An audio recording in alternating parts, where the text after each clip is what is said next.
Στρατηγική επιλογή. Είναι ένα εθνικό κεκτημένο για την κυβέρνηση και για το ΠΑΣΟΚ.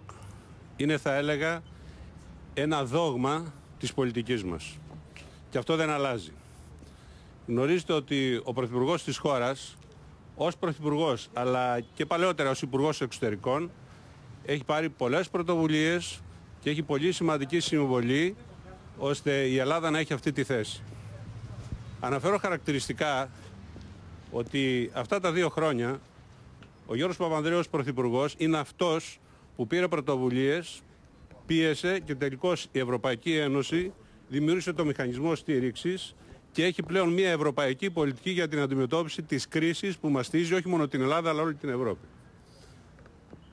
Ο Γιώργος Παπανδρέου, προκειμένου η Ελλάδα να διατηρήσει αυτή τη θέση, γνωρίζετε ότι έχει διατυπώσει προτάσεις συνεννόησης και συνένεσης προς άλλες πολιτικές δυνάμεις. Και εισέπραξε δυστυχώς αρνητικές απαντήσεις.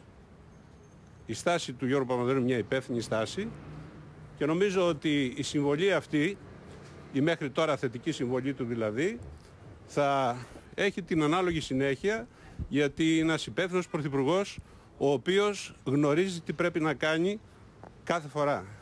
Και όπως μέχρι τώρα, να είστε σίγουρος, καθένας από εσάς, ότι ο Γιώργος Παπανδρέου θα κάνει τα πάντα ώστε η θέση της Ελλάδος να είναι καλύτερη. Δυστυχώς θα ήταν ήδη καλύτερα τα πράγματα αν είχαμε θετικές απαντήσεις στις προτάσεις που έχουμε διατυπώσει. Αν η Νέα Δημοκρατία δηλαδή είχε μια πιο υπεύθυνη στάση. Ελπίζω η Νέα Δημοκρατία, και αυτό είναι ένα ζητούμενο, να μετακινηθεί από τη μέχρι τώρα θέση της και να δείξει ότι στέκεται στο ύψος των περιστάσεων. Ευχαριστώ πολύ.